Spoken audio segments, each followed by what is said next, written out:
E aí pessoal, então vamos começar aqui a explicação, né? Essa videoaula aqui ela tem uma ideia de uma introdução sobre funções compostas, ok? E para isso aqui eu trouxe aqui um maquinário, podemos dizer assim, né?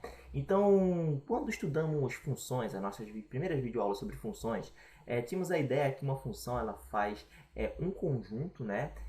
Através de uma fórmula, né? Que chamamos de lei de associação, ela leva os números de um conjunto, né, os elementos de um conjunto, a elementos de um outro conjunto. Né? Então, esse primeiro conjunto chamamos de domínio e os elementos que estão ligados a esses elementos, né, chamamos de imagem. E aqueles elementos que não estão ligados chamamos de, ou seja, todos os elementos, tanto os que estão ligados, ou seja, as imagens e aqueles que não estão ligados aos domínios, chamamos de contradomínio. Então, todo esse conjunto aqui seria o contradomínio. Só que a nossa ideia aqui é mais ou menos ter uma noção, né, do que significa função composta. Então, imagine aqui, temos alguns conjuntos aqui, só que esses conjuntos são o seguinte, ó, o conjunto que iniciou aqui, né, então imagine isso aqui sem esses números, tá ok? Então, o conjunto que iniciou aqui seria o nosso domínio, ou seja, valores possíveis. Eu coloquei apenas 3 elementos aqui, tá ok? O número -1, 0 e 2. Esses números aqui eles vão entrar nessa máquina. A função dessa máquina, né, é transformar esses números. Então, todo número que entrar aqui, ela vai fazer o seguinte, ela vai pegar esse número que eu chamei aqui de x, tá ok? Então, ela vai pegar esse número e somar uma unidade. Então, por exemplo, -1 ele entra aqui, certo? Então, -1 mais 1 é 0. 0, quando ele entrar aqui, vai ser somado a uma unidade. Então, 0 mais 1 é 1. 2 mais 1 é 3. Então, perceba que todos esses três números aqui foram transformados nesses números aqui. Beleza, então esse aqui é o papel dessa primeira máquina aqui, tá ok? Então, essa primeira máquina ela somou a unidade e transformou nesses números. Esses números vão entrar agora numa segunda máquina e vão sofrer uma segunda transformação. Então, por exemplo, 0 elevado ao quadrado é 0. 1 elevado ao quadrado é 1, né? Então, 1 ele vai entrar aqui, vai sofrer uma transformação, né? Vai ser elevado ao quadrado e vai sair o próprio 1. 3 ele vai entrar aqui e vai ser elevado ao quadrado. Então, 3 elevado ao quadrado é 9. Então, perceba que todos esses números aqui, né? Os números que iniciaram o processo aqui, que chamamos de domínio, né? Eles entraram, né? Ele entrou nessa máquina aqui, sofreu algumas transformações e o -1, ele acabou saindo aqui o 0. O 0 acabou saindo aqui o 1. E o 2 acabou saindo aqui o 9, né? Por causa das transformações sofridas nessas duas máquinas. Só que se eu quisesse, por exemplo, fazer uma máquina mais potente, né? Porque perceba que cada máquina aqui, né? Ela tem uma função bem simples, né? Cada máquina aqui tem uma função, a primeira somar com unidade e a segunda de elevar ao quadrado. Só que eu quero fazer aqui uma máquina, né, mais potente. Então essa máquina ela vai ter uma função melhor. Então vamos chamar de h de x. A primeira função é f de x e a função g de x. Então essa função aqui ela é h de x. Eu quero que esses números aqui saiam exatamente, né, iguais a esses números aqui. Então eu vou ter que construir uma máquina que transforme -1 no 0, o 0 no 1 e o 2 no 9. Então o que a gente vai fazer? Vamos pegar esses números aqui, tá ok? Então vamos pegar esses números aqui e transformá-los nesses números aqui. Então é isso que a gente vai fazer. Então, como é que a gente pode fazer? Ora, podemos pegar a mesma ideia dessas funções aqui. Ó. Então, primeiro, né, o que essa máquina vai fazer? Então, vamos programar, né, programar essa máquina aqui. Então, como elas são máquinas, né, podemos programá-las. Né? Só que essas duas aqui a gente não consegue programar. Essa aqui sim, essa aqui é mais potente. Então, vamos fazer o seguinte, ó, vamos pegar a mesma ideia das máquinas anteriores. Então, primeiro ela vai somar esses números aqui com uma unidade. Então, esse aqui é o primeiro processo, tá ok? E depois que somar com unidade, ela vai pegar esses resultados aqui e elevar ao quadrado. Tá ok? Então perceba que essa máquina aqui, ela vai acabar tendo a função dessas duas máquinas. Eu tenho uma máquina, né, que tem duas funções, né? Ou seja, é uma máquina mais potente.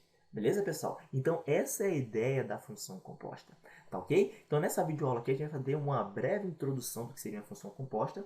Tá ok? Só que a ideia mais básica da função composta seria isso, né? Seria transformar números, tá ok? Ou seja, eu quero encontrar uma função que tem a mesma função de duas ou mais funções, tá ok? Então, essa aqui é a ideia de uma função composta bem simples, tá ok? E isso aqui, perceba que essa função aqui, ó, ou seja, a função que trabalha primeiro, né? Porque lembra que os números quando entrar aqui, eles primeiro vão ser adicionados a 1, né? Então vai ter o mesmo processo que fosse aqui, ó, por esse caminho, ok? Então primeiro vai ser somado a 1.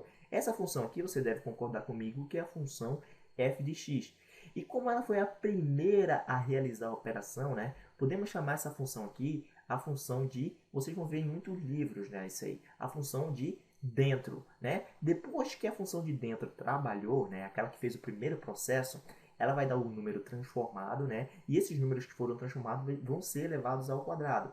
E esses números, quando são elevados ao quadrado, né, eles sofreram exatamente aquilo que a função g de x fazia, né? E essa função, como ela foi a última a realizar o processo, chamamos ela de função de fora, tá ok? Então a função f de x aqui seria a função de dentro e a função g de x seria a função de fora, tá ok? Então eu acabei colocando esses termos aqui porque vocês vão acabar se deparando em alguns livros de matemática, né, com esses termos, tá ok? Função de fora e função de dentro.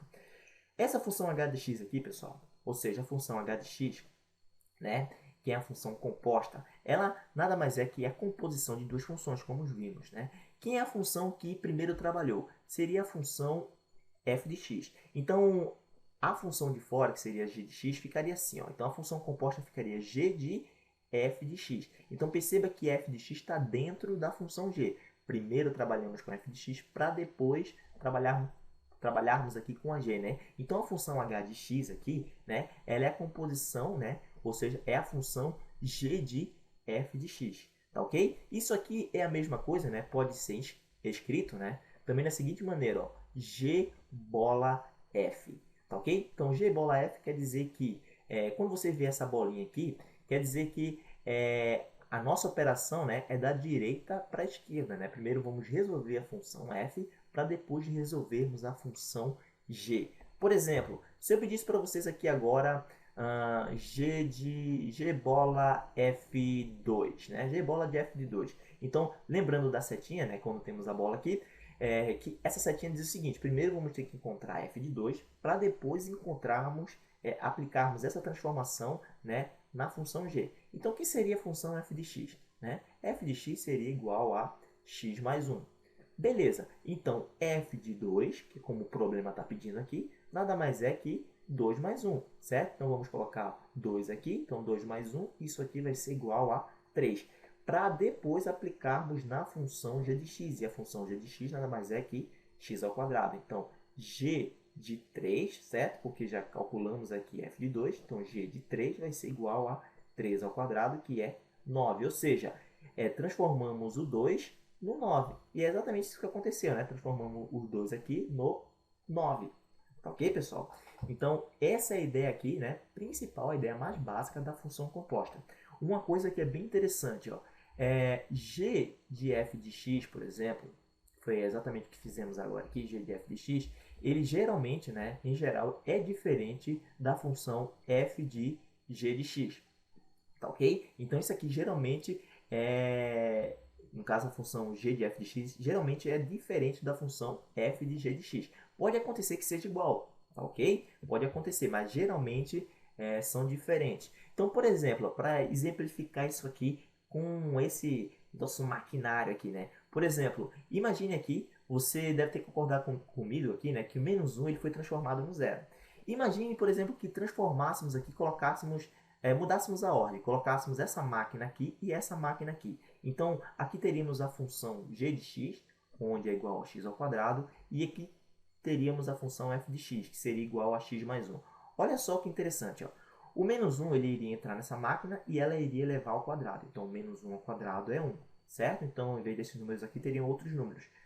0 ao quadrado é 0 e 2 ao quadrado é 4. Esses números aqui, né, por sua vez, iriam ser transformados pela função nova aqui, que é f de x. Então, 1 mais 1 seria 2. 0 mais 1 seria 1. E 4 mais 1 seria 5. Olha só, então aqueles números menos 1, 0 e 2 já foram transformados em outros números. Então, perceba que essa nova composição aqui nada mais é a função de dentro agora, aquela que primeiro que trabalhou é a função g, né? Então, teríamos aqui agora f de g de x. A função de dentro agora é a função g. Então perceba que f de g de x é diferente, nesse caso aqui, de g de f de x, que foi a nossa primeira função, a primeira função composta, tá ok? Aí você deve ficar se perguntando também, né? Onde é que aplicamos tudo isso, ok? Então isso aqui, acredito que já vocês tenham tido uma ideia, né, interessante sobre funções compostas. Na próxima aula a gente vai trazer exercícios, só que eu gostaria de trazer, né, para vocês onde é que aplicaríamos, por exemplo, as funções compostas. Então, pega esse exemplo aqui bem simples. Ó. Imagine aqui uma placa de metal, uma placa quadrada, ok? Uma placa de metal, e ela estivesse submetida, estivesse numa sala bem quente, né? E sabemos que, como a placa é de metal, né, pelo nosso conhecimento de física, que o metal, o seu comprimento, ele vai aumentando, né, dependendo do calor. Então, isso aqui, como é uma placa de metal e é uma placa quadrada, então o lado desse quadrado aqui, ele vai alterar com relação ao tempo. E vamos dizer aqui que o lado vai ser igual ao tempo dado em horas, né, mais uma unidade. O lado é dado em centímetros. Então, temos aqui que o lado nada mais é que o tempo mais 1. Ou seja, quer dizer que depois de 1 hora, o lado desse quadrado aqui vai ser igual a 1 mais 1. Ou seja, 1 mais 1 vai ser igual a 2 centímetros. Então, esse lado aqui vai ser igual a 2 centímetros depois de 1 hora. Tá ok? E a área desse quadrado aqui, sabemos que todo quadrado, né, a área nada mais é que L ao quadrado. Aí se eu pedisse para vocês, sabemos que a área, né, está em função do lado, ou seja, dependendo do lado aqui, vamos ter uma área diferente. E como o lado ele está se alterando com relação ao tempo, né, podemos dizer que a área também está em função do tempo. E se eu pedisse para vocês, por exemplo, uma fórmula onde a área vai depender do tempo, né? Isso aqui seria simples, porque como a área é igual ao lado ao quadrado, então podemos dizer também que a área nada mais é que o lado, e o lado nada mais é que o tempo mais 1, certo? O lado está alterando com o tempo, então t mais 1 ao quadrado, isso aqui nos daria exatamente a área. Então, colocando qualquer valor aqui para o tempo, vamos encontrar a área. Então, temos aqui a função, né? Ou seja, temos a função da área, né? A área aqui está em função do nosso tempo agora, e não mais em função do nosso lado. Tá ok? Então, isso aqui é uma ideia de função composta. Tá ok? Então, tínhamos aqui, primeiro que calcular, né? Dar o tempo, para o tempo depois calcular o lado, e sim jogarmos na área, né? Na fórmula da área. Mas agora não. Com o valor do tempo, podemos encontrar a área do quadrado, né? Da placa de metal. Tá ok, pessoal? Então, na próxima aula, a gente vai trabalhar um pouco com exercícios envolvendo funções compostas. Tá ok? E espero que vocês tenham compreendido um pouco a ideia principal, né, a ideia básica de funções compostas. Curta aí, inscreva-se no nosso canal caso tenha gostado, compartilhe o vídeo e visite nosso site, matematicabajosé.com. Então, muito obrigado e até mais. Valeu!